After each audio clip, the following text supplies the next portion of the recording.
우리가 지난번에 겟세마네 기도에 대해서 봤습니다. 예수님이 겟세마네 기도를 하시는 가장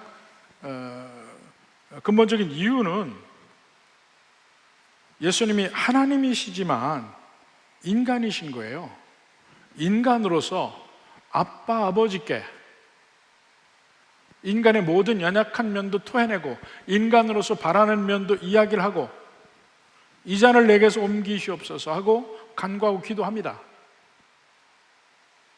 그런데 그 예수님께 아버지 하나님은 아니다, 이 잔은 네가 마셔야 된다, 노라는 응답을 받고 일어납니다. 그렇지만 그렇게 3번에 걸친 기도가 땀이 핏방울 되는 것처럼 그렇게 격렬하고 간절한 기도, 땅에 엎드려서 이 기도를 했던 이유가 있습니다. 그게 바로 그 잡히시고 십자가에 못 박히신 이 모든 그 과정을 지나기 위해서는 필요했던 거예요. 인간으로서 필요했던 거예요. 예수님의 인간적인 면에서 하나님이시지만 하나님으로서의 능력을 행하신 적이 거의 없습니다. 이 공생의 기간 동안에, 예수님의 파블릭 미니스트리 하는 기간 동안에는 없어요. 오히려 나를 비우시고 인간으로 사시면서 성령께서 주시는 능력으로 살았어요.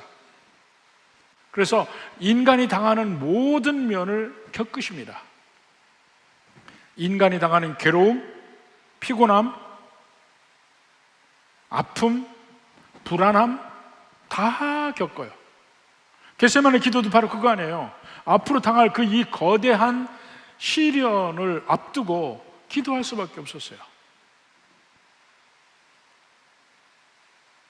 근데 바로 오늘 본문의 말씀은 그 십자가에서 하나님께 버림받기 직전에 가장 가까운 사람에게 배신당해서 잡히는 장면입니다.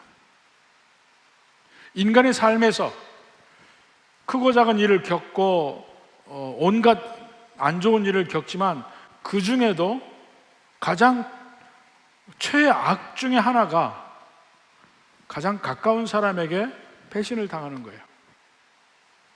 제가 어느 분을 신방을 했었는데 그분이 사업을 하다가 완전히 쫄딱 망했어요. 근데 그분을 신방하고 얘기를 하는데 그분이 하는 말이 겁니다. 돈이 없어지는 거는 그래도 낫다는 거야. 근데 가장 가까운 친구하고 동업을 하다가 친구가 배신해서 탈탈 털린 거예요. 돈도 돈이지만 그 가장 평생에 가까웠던 친구에게 배신당한 그거 때문에 너무너무 힘들다는 거예요. 차라리 적은요, 처음부터 적은 저놈은 애초에 그런 놈, 제가 이쪽을 대고 얘기한 거 아닙니다. 제가 이 손을 그 놈은 아예 그런 놈 이러고 칠 수 있어요. 그런데 그러니까 아프지도 않아. 그 사람이 내게 해코지 않으면 아프지도 않아. 가장 가깝다고 느낀 사람에게 배신당할 때 그 아픔이 너무너무 큰 겁니다. 저도 목회적으로 어려움을 겪을 때 애초에 적인 사람은요 그냥 그러려니해요. 견딜만 해요. 근데 가깝다고 느끼는 사람에게 뒤통수를 맞고 가깝다고 느끼는 사람에게 뒤에서 칼을 맞고 이런 때가 될 때 그게 너무 힘들어요. 그들에게 오해를 당하고 그들에게 배신을 당하고 이러면 힘듭니다. 근데 예수님도 바로 그런 광경에 직면하고 있는데 그 직면하고 있는 그 광경을 우리가 함께 보는 겁니다. 기도가 끝나고 예수님이 일어섭니다. 42절 보니까 일어나라, 함께 가자. 3명을 깨워서 다시 갑니다. 보라, 나를 파는 자가 가까이 왔느니라. 나를 파는 자가 누구예요? 제자예요, 제자. 가룟 유다. 그걸 이미 마음의 준비를 하고 있는 거예요. 그러니까 그 마음의 준비는 그 겟세마네 기도가 없었으면 힘들 거라는 거죠. 그게 반드시 필요한 겁니다. 그러니까 1시간씩 3번 기도해요. 그 3시간 기도한 거죠. 그 1시간 기도할 때도 그 같은 면을 반복해서 계속 기도했어요. 지금 예수님의 문제는 바로 그거니까. 그렇지만 그 기도의 마지막에는 이 모든 일을 아버지께 맡깁니다. 내 뜻대로 마시옵고 아버지 뜻대로 하옵소서. 이제는 어떤 일을 당해도 능히 견디고 극복할 만한 힘이 그 겟세마네 기도를 통해서 세워진 거예요. 자, 이제 유다의 배신의 장면을 봅시다. 43절부터. 예수께서 말씀하실 때 곧 12 중에 하나인 유다가 왔는데, 유다가 또 하나 있죠. 근데 가룟 유다입니다. 가룟 사람 유다, 이스카리옷 사람 유다. 대제사장들과 서기관들과 장로들에게서 파송된 무리가 검과 몽치를 가지고 그와 함께 하였더라. 데리고 온 거예요. 이제 예수를 파는 자가 이미 그들과 군호를 짜 이르되 내가 입맞추는 자가 그이니 그를 잡아 단단히 끌어가라. 그들이 느끼기에는 아마 예수님이 저항할 줄 아는 모양이죠. 예수님이 도망갈 줄 아는 모양이죠. 정확하게 지적하면 그 사람을 에워싸서 어떻게든 잘 도망가지 못하게 해서 끌고 가라. 다른 사람이 저항하면 그걸 잘 막아야 되니까 칼과 몽치도 가지고 왔어요. 이에 와서 예수께 나와 랍비어 하고 입을 맞췄다. 드디어 유다의 배신의 순간이 왔습니다. 사실 이날이 목요일 저녁인데요, 수요일 날에 대한 기록은 없고 화요일 날 정말 예수님 긴 하루를 보냈습니다. 엄청나게 성전에서 논쟁도 많았고 그 가르침도 많았고 저녁까지 힘든 시간이었어요. 그런데 그렇게 성전에 있는 동안엔 그들은 밀란이 두려워서, 백성들이 두려워서 예수님을 잡지 못했습니다. 호젓하게 있는 순간, 제자들도 몇 없는 그 순간을 택해서 잡으러 온 것인데, 유다가 그런 모든 일을 계획을 세웠죠. 예수님의 동선을 다 아니까, 지금 어디 계신가 아니까, 유월절 만찬장에 나와서 바로 그 기도하러 가시는 거 알고 거기에 제사장의 그 무리들, 종들을 데리고 옵니다. 그들은 예수님을 잡으려고 검과 몽치를 가지고 왔고, 왜 3년 반이나 예수님과 함께 생활했고 예수님이 누군지 알만한 사람이 왜 팔았을까?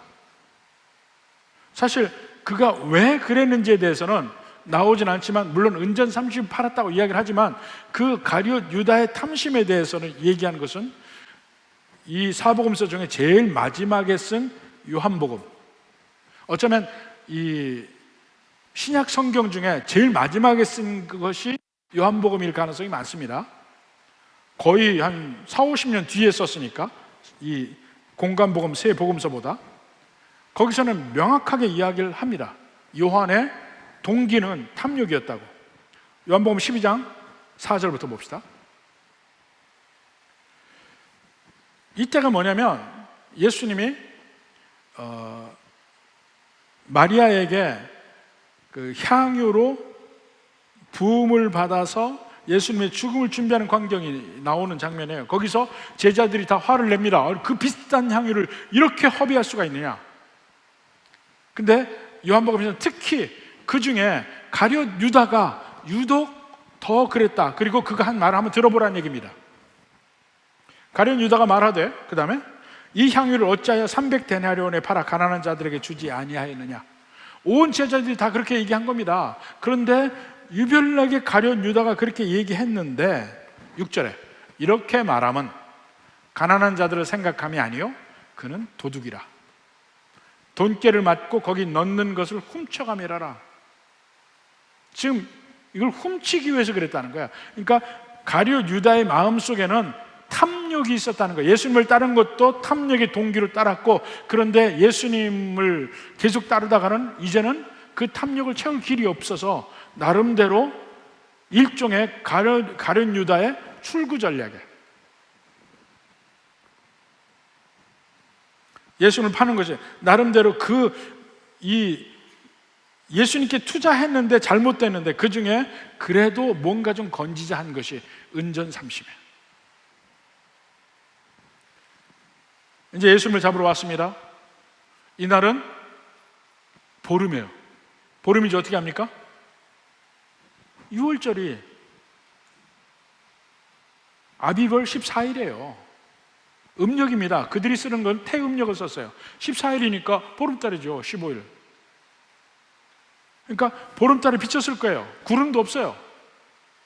그러니까 다 알 수가 있죠. 다 사람이 다 구별이 돼. 빛이 없어도. 그리고 날은 추웠을 겁니다. 아비벌 하면은 지금 우리 달력으로 하면 3월 중순 이 정도 되니까 초나 중순. 아비벌 추워요.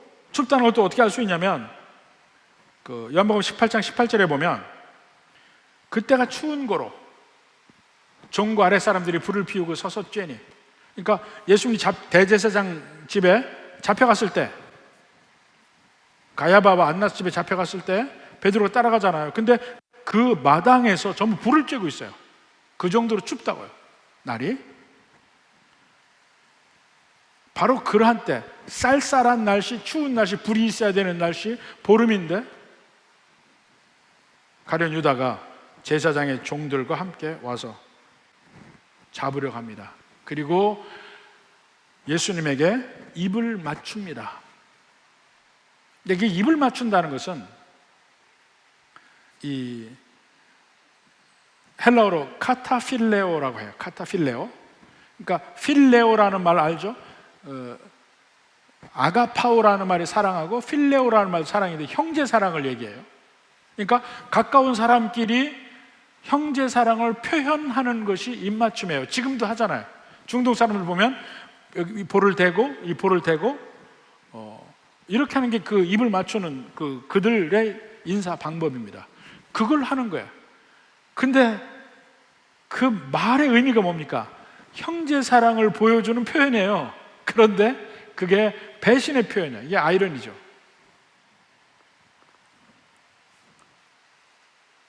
서로 가까움을 표현하는 행위로 선생님이고 주님인 예수님을 배신하는 모양새를 합니다.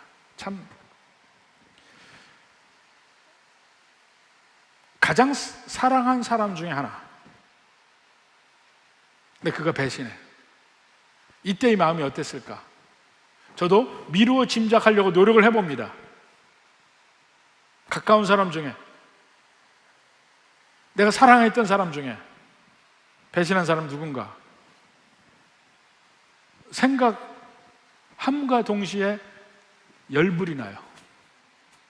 예? 여러분 안 그래요? 생각함과 동시에 열불이 나요. 기분이 나빠져.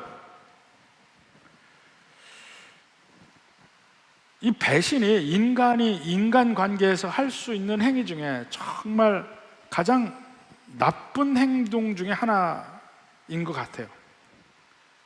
가장 독이 발린 행위. 출발점이 어디입니까? 사탄이에요, 사탄. 출발점이 사탄인데 사탄이 자기를 창조하신 하나님을 먼저 배신합니다. 그리고는 배신하고 사탄이 하는 일은 이제는 어떻게든지 하나님을 괴롭히려고 하는 거예요. 하나님을 넘어서려고 하나님을 괴롭히려 하는데, 하나님을 괴롭히는 행위 중에 가장 최고의 괴롭힘이 뭐냐면 하나님이 가장 사랑하는 인간으로 하여금 하나님을 배신하게 만드는 거예요. 하나님이 천지 만물을 창조하시고 이 모든 것을 인간에게 주셔요. 그만큼 하나님의 피조물 중에 가장 사랑한 것이 인간이에요.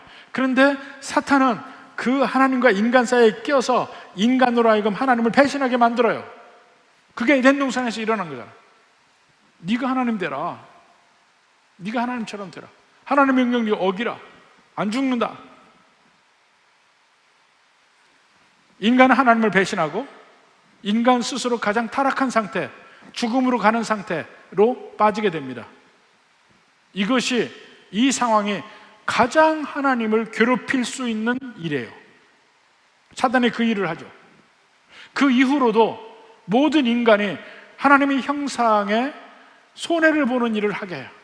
자꾸 하나님의 형상을 덮는 일을 하고, 하나님을 떠나가는 일을 하고, 하나님을 배신하는 일을 하고, 모든 죄가 사실은 하나님을 배신하는 거예요. 자꾸 그렇게 만들어요. 그때 하나님은 어떻게 합니까? 사탄을 향해서 이기시는데 어떻게 이기냐면 배신한 인간을 품음으로써 이깁니다. 그게 십자가예요. 십자가로 인간의 배신을 품어버려요. 인간의 죄를 용서해버려요. 인간의 죄값을 하나님이 대신 치러요. 그리고 관계를 회복합니다.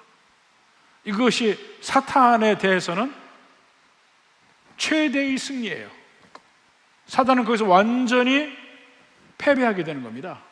하나님과의 관계에서. 이게 우리 인간과 다른 면이죠.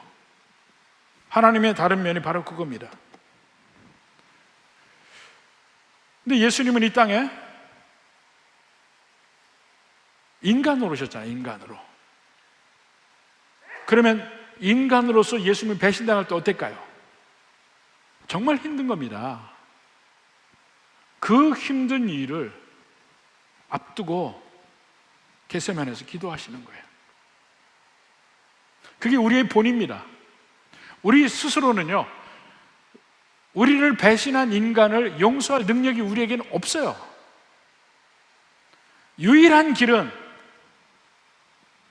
기도를 통해서 하나님을 만나고, 기도를 통해서 하나님이 나를 어떻게 사랑하시는지를 경험하고 느끼고, 그럴 때 원수를 사랑할 힘이 거기서부터 나옵니다. 우리에게는 본질적으로 원수를 사랑할 능력이 없다고요. 그 다음에 보십시오. 배신하고 가장 형제의 사랑을 나타내는 입맞춤으로 배신합니다. 그때 예수님의 반응이 어떻습니까? 반응이 나오기 전에, 그렇게 그들이 예수님을 잡으러 올 때 그들을 물리칠 능력이 예수님에게 있었다는 걸 여러 면에서 보여줘요.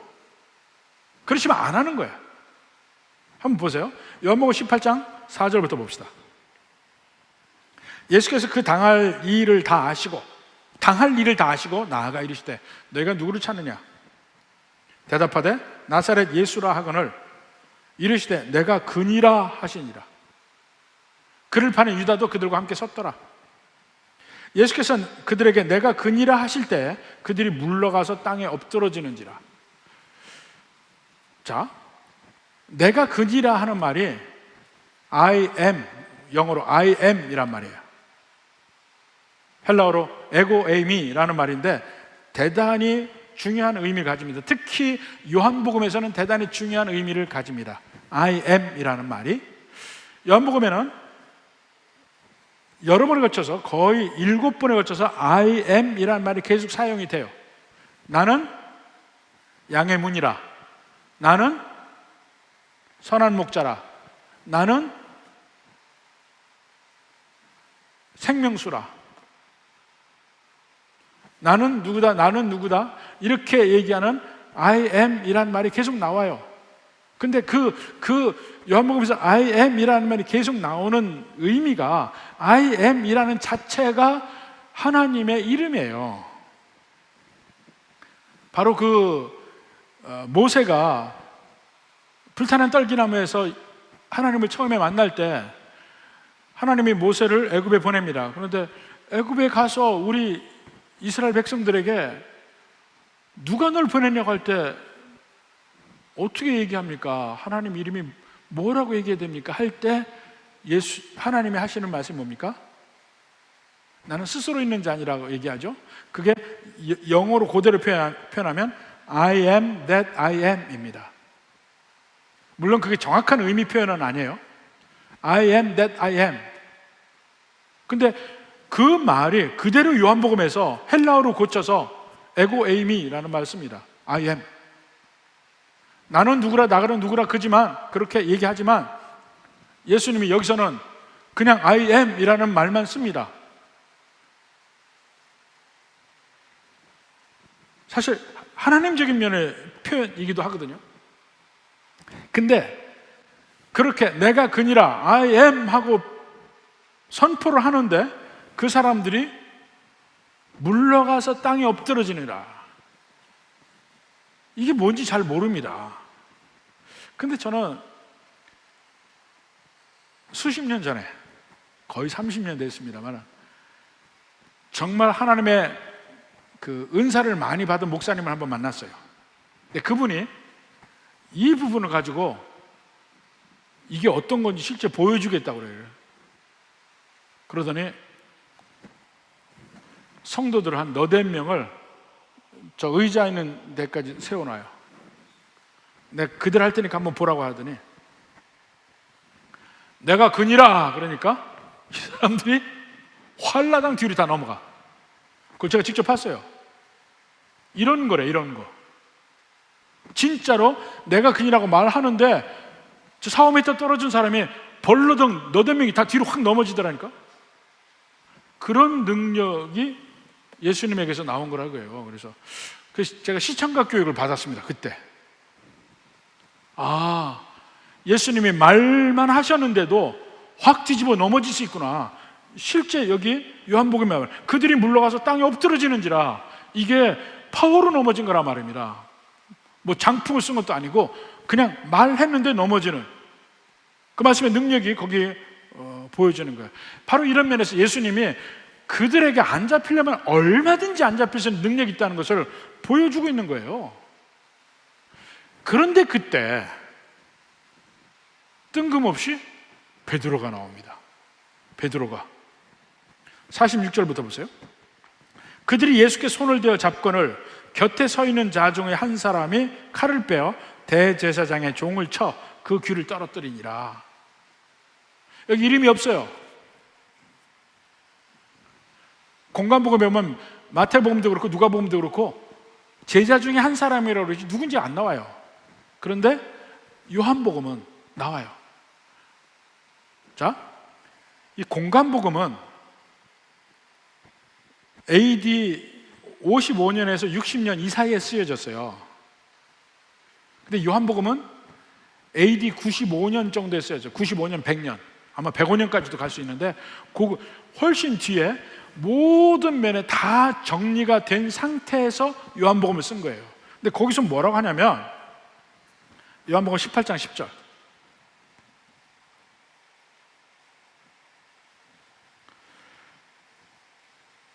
이에 시몬 베드로가 칼을 가졌는데 그것을 빼어 대제사장의 종을 쳐 오른편 귀를 베어버리니 그 종의 이름은 말고라. 칼을 친 사람 베드로, 칼을 맞은 사람 말고, 그 이름이 요한복음에 나와요. 그 전에는 둘 다 이름이 안 나왔어요. 안 나왔어요. 그러니까 베드로가 한 일이에요. 베드로가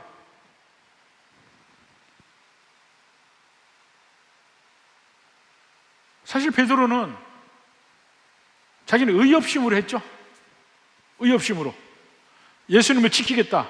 그래서 칼도 준비한 것 같아. 근데 어떻게 귀가 떨어졌을까요? 제가 보기엔 칼 못 쓰는 사람이에요. 아마 머리를 치려고 했던 것 같아. 머리를 치려고 하다가 삐뚤어져 가지고 귀가 맞은 거야. 그 귀까지 잘릴 정도면 거의 머리를 향한 거 아니겠어요? 사실 능력도 없는데 주님을 지키겠다는 열정으로 앞서서 일을 했는데, 자기는 하나님, 주님을 지킨다고 한 일인데 사실은 주님의 뜻에 완전히 반대되는 일을 한 겁니다. 이런 일이 얼마든지 있어요.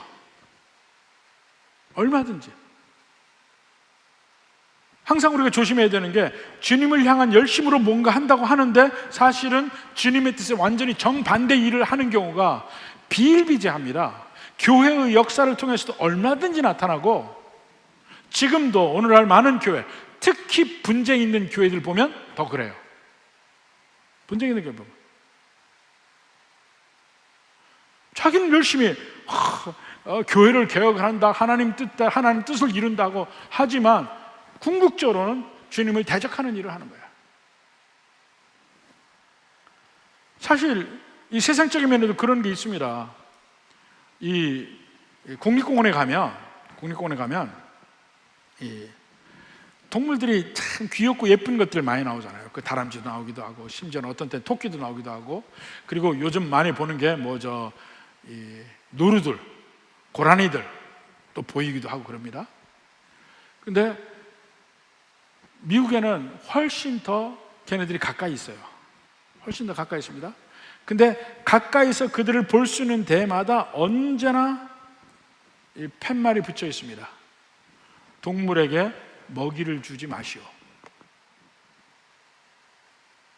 먹이 주고 싶어요. 당장 걔네들은 먹이를 향해 와요. 심지어는 이 연못에 있는 붕어, 금붕어들만 해도요, 사람이 가면 모입니다. 먹이 줄 줄 알고. 먹이를 향한 그게 굉장히 강한데 그걸 보면 주고 싶어요. 근데 못 주게 하는 거야.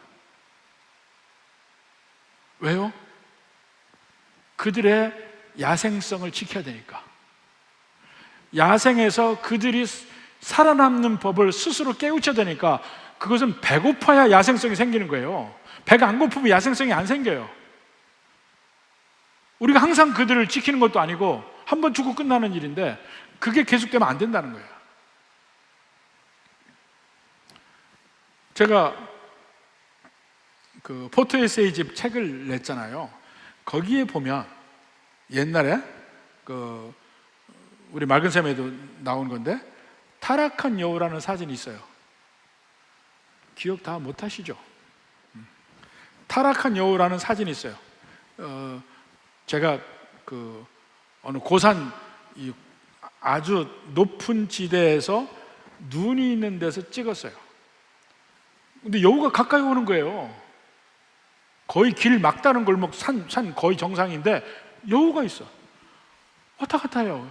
깜짝 놀랐죠? 그래서 사진도 찍었습니다. 그리고는 근데 여우가 보니까 먹을 걸 원해. 먹을 것도 줬어요. 야, 여우가 한겨울에 먹을 게 없으니까 이렇게 나와서 사람들에게 먹을 걸 달라고 하는구나 그랬는데 나중에 보니까 그 여우를 찍은 사람이 한둘이 아니야.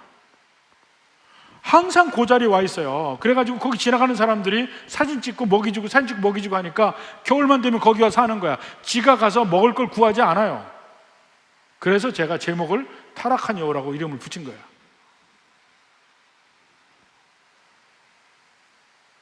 근데 문제가 뭐냐면요, 사람을 두려워하지 않으면 사람에게 죽을 확률이 굉장히 높습니다. 나쁜 맘 먹은 사람이 잡는데 도망을 안 가요. 야생동물은 도망가게 돼 있어요. 지가 숨어요. 근데 사람의 먹이에 취한 애들은 안 도망가요. 더 가까이 와요. 그러다가 잡힌다니까. 죽임당하고. 그러니까 그런 일을 막기 위해서 하는 건데, 근데 우리는 당장 아이에게 주고 싶어요. 주고 싶어. 해서는 안 되는 얘기야. 근데 우리 마음의 동기는 순수하잖아요. 사랑하잖아요. 하면 안 돼. 그래도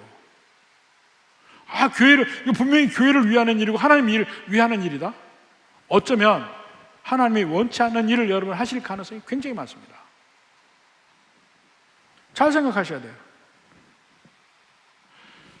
교회 역사를 보면 이 수많은 교회에서 있었던 종교 재판들이 그런 일이 많습니다.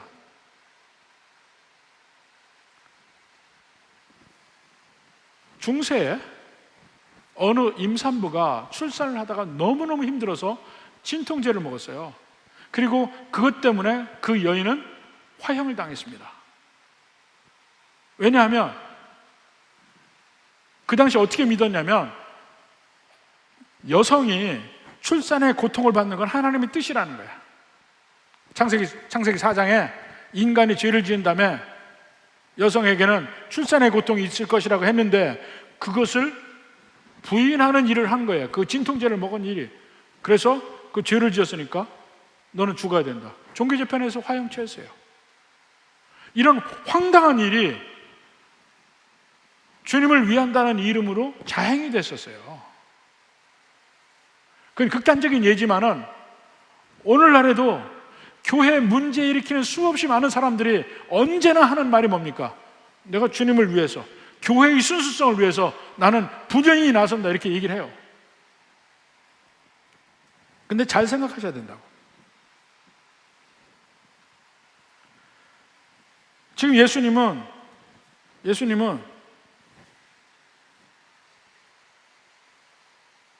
잡히시지 않을 능력도 있어요.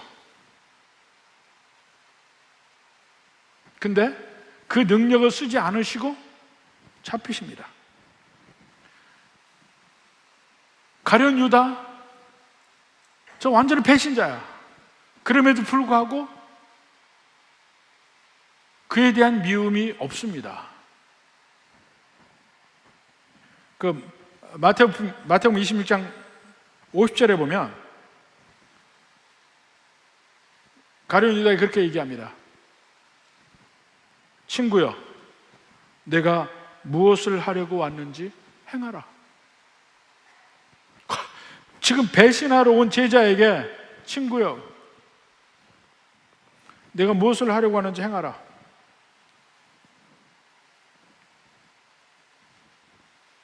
그래서 베드로가 말과 귀를 자를 때 오히려 그 귀를 도로 낮게 해줍니다. 누가복음 22장 50절 보세요. 그 중에 한 사람이 대제사장의 종을 쳐 그 오른쪽 귀를 떨어뜨린지라. 여기도 이름이 안 나와요. 공간복음에는 안 나와요, 이름이. 예수께서 일러 이르시되 이것까지 참으라 하시고 그 귀를 만져 낫게 하시더라. 고칠 능력까지 있고 그들을 무너뜨릴 능력도 있고 다 보여주신 거예요. 그런데 그 능력을 쓰지 않으십니다. 본문 48절 49절 봅시다. 예수께서 무리에게 말씀하여 이르시되 너희가 강도를 잡는 것 같이 검과 몽치를 가지고 나를 잡으러 나왔느냐? 내가 날마다 너희와 함께 성전에 있으면서 가르쳤으되 너희가 나를 잡지 아니하였도다. 바로 전전날 화요일날 하루 종일 성전에 있음에도 불구하고 그들은 예수님을 잡지 않았습니다. 여러 가지 이유가 있죠. 근데 지금은 내가 잡힐 시간이라는 것도 내포하고 있어요. 그러나 이는 성경을 이루려 함이니라. 그렇게 잡히시지 않아요. 가룟 유다의 배신을 통해서 잡히셔요. 이게 하나님의 뜻인 겁니다. 가룟 유다의 배신.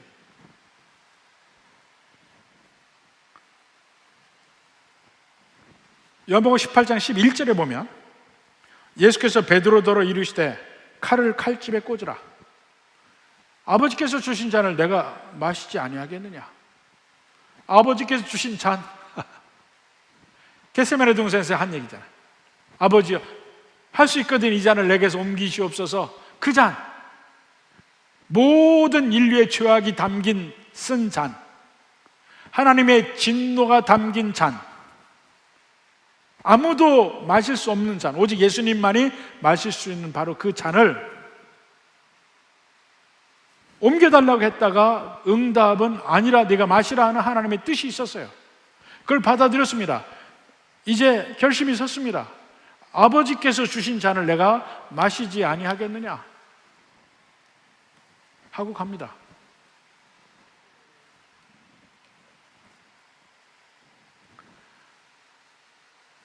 우리의 삶과는 전혀 반대를 볼 수가 있습니다.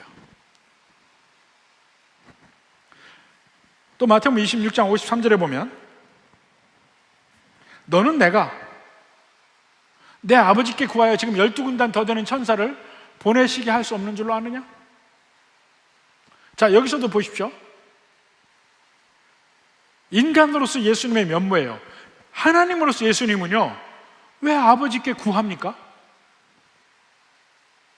전능하신 분인데 그냥 쓸어버리면 되는, 그게 아니에요. 인간으로서 하나님 아버지께 내가 내 아버지께 구한다. 구해서 12군단을 보낸다는 얘기입니다. 여기서 군단이란 이 로마의 병력 단위로서 그 전투를 수행하는 가장 그 독립적인 이 군대의 조직이 군단이에요. 그러니까 로마에는 레기온이라고 합니다. 레기온이라고 하는데 그 레기온들이 작전을 합니다. 몇 개의 레기온이 가느냐에 따라서 그 작전의 범위가 결정이 됩니다. 그러니까 독립적으로 작전할 수 있는 그 군대의 시스템, 우리나라로 이야기하면 그것이 사단이에요. 사단. 연대나 대대, 소대 독립적으로 작전을 운영하지 않습니다. 반드시 사단이 움직여서 사단의 손발로 연대나 대대나 소대가 움직이는 거예요. 중대가. 그래서 이 군대에서 가장 그 장군의 꽃은 사단장이에요. 뭐 무슨 부장, 처장 이런 거 다 소용없어요. 사단장이 군대에서는 최고의 자리입니다. 그 이후에 군단장, 군사령관, 이거는 행정적인 자리예요. 실제 전쟁을 수행하는 가장 독립적인 기관은 사단이에요. 로마 군대는 군단이에요. 레기온. 이 레기온이 한 병사가 한 6,000명 정도 돼요. 작을 때는 한 4,000명 정도 됐지만 대개 한 5,000~6,000명을 유지를 했습니다. 그 군단이 몇 개냐에 따라서 군대의 크기가 결정이 나는데 12군단은 어떻게 됩니까? 7만 명이 넘어요. 근데 천사가 7만 명이라는 얘기예요. 천사 한 명이면 무슨 일을 할 수 있습니까?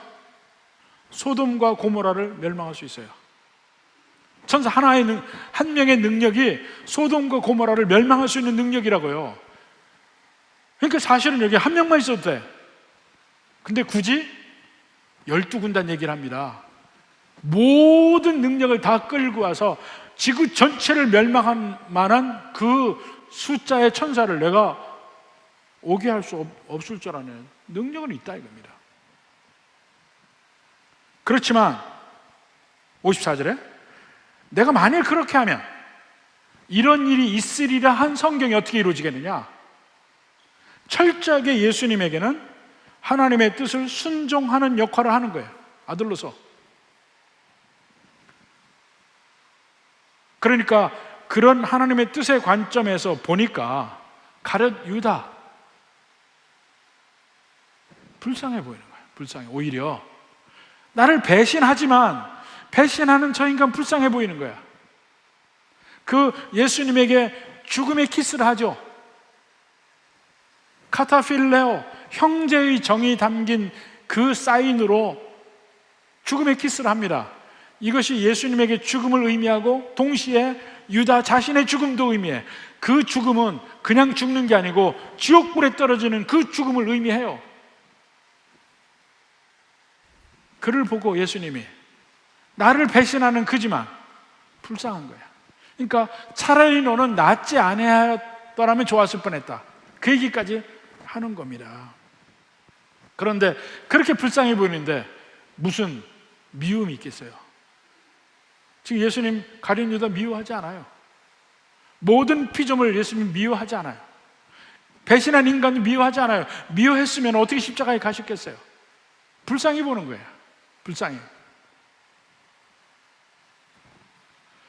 우리의 삶에서도 생각해 보십시오. 우리에게 온갖 환난과 어려움이 있을 때 우리는 하나님 앞에 벗어나게 해달라고 기도합니다.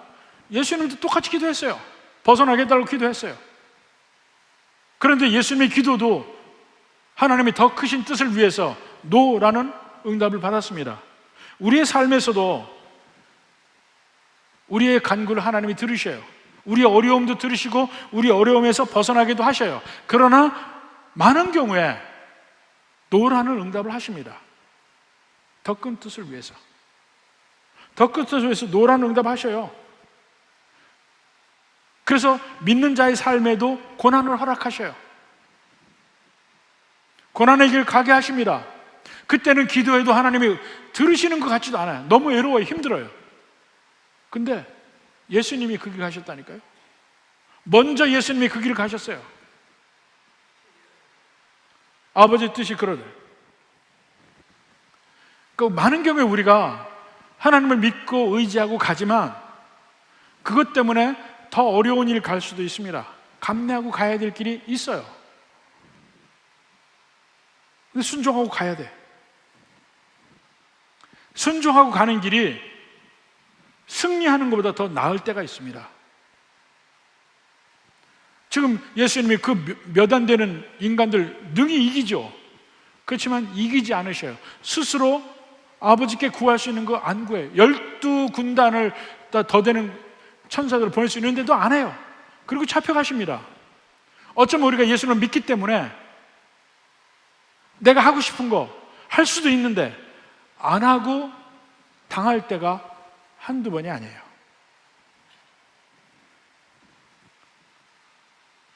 우리의 어려움이 없어지지 않을 때 우리 걱정하지 맙시다.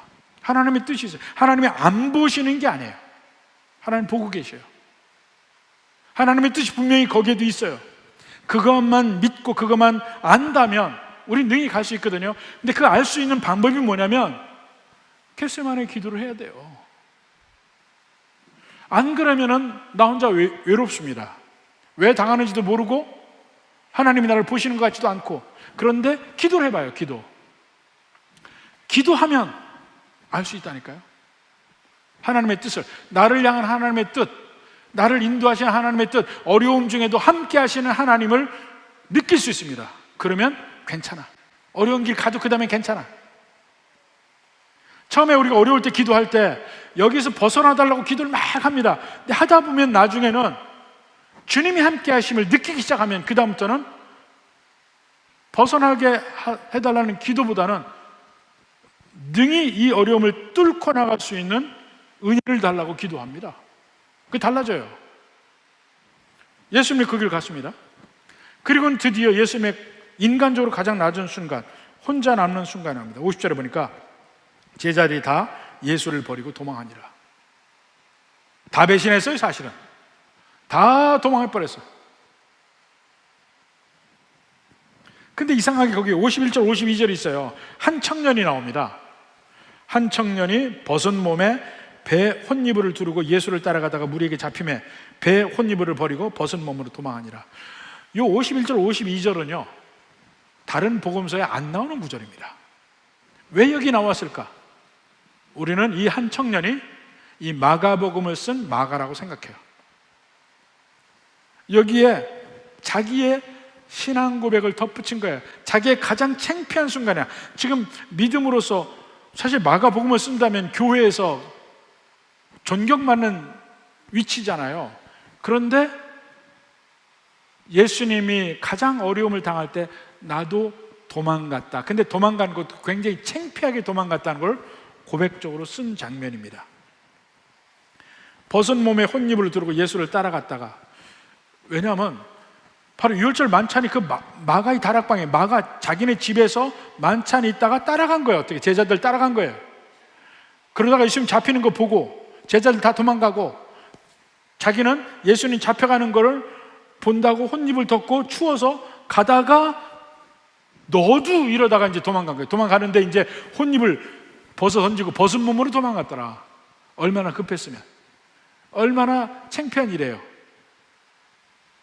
추운 날에 벗고 도망갔습니다. 아마 회개하는 마음으로 신앙 고백적으로 썼을 거예요. 무엇보다도 예수님이 그만큼 완전히 가장 외로운 상태로 됐다는 것을 보여주고 있습니다. 예수님은 그거 다 아시고 그 길을 가십니다. 벗어날 능력 얼마나 있어요. 쓰지 않으셔요. 유다의 배신도 알았어요. 제자들이 다 도망갈 거 알았어요. 그래도 그 길을 가십니다. 혼자.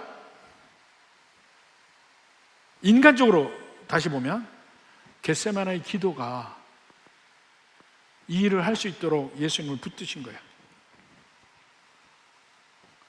우리도 이러한 경우를 당합니다. 배신을 당하고 가장 인생의 어려운 순간이 당할 때 그걸 극복할 수 있는 능력이 어디서 옵니까?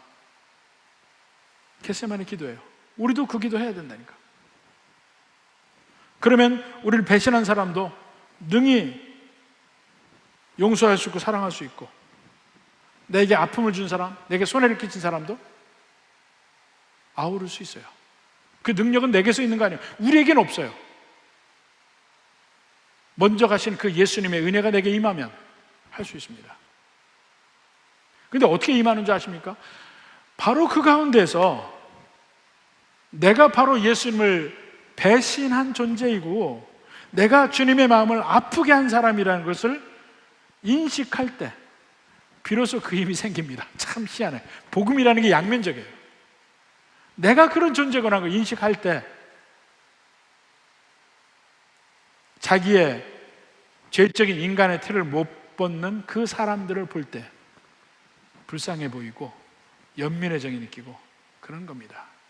부디 이러한 은혜가 여러분의 기도를 통해서 여러분에게 충만해서 서로서로 사랑하고 용서하고 어떠한 어려움도 극복할 수 있는 여러분이 되길 주님의 이름으로 축원합니다.